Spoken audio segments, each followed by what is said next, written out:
Well, just when you thought things couldn't get any more messed up in Virginia, they have. Because we're just learning in these last days before these critically important elections that black voters' vote-by-mail ballots are getting rejected at twice the rate as white voters. Now, we already knew that a lot of ballots were getting rejected more than usual because Virginia recently changed the law about what information was required on the outside of their ballot. But Democratic investigators have now found that black voters were much more likely than white voters to have their ballots flagged for potential rejection. In fact, 4.82% of ballots submitted by black voters have been flagged for rejection as of Friday, while just 2.79% of white voters' ballots have been flagged. In Richmond, more than 11% of ballots returned by black voters were flagged for possible rejection. That's compared with 5.5% for white voters. In Henrico County, it's 6.5% for black voters, 3% for white voters. Now, even worse, under state law, local election officials are required to contact voters who turned in mail-in ballots to let them know if their ballot needs to be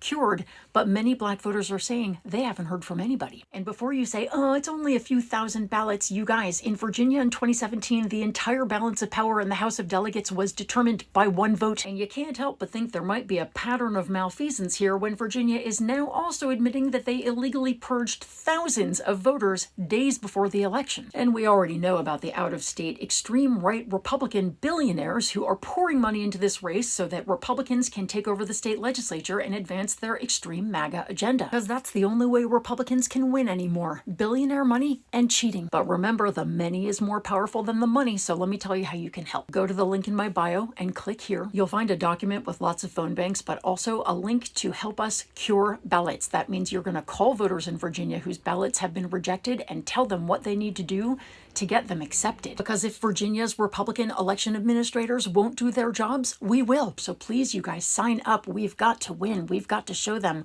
these tactics don't work. Especially because if they do, this is what we'll get next. Let's not let it happen. Let's not let the bad guys win.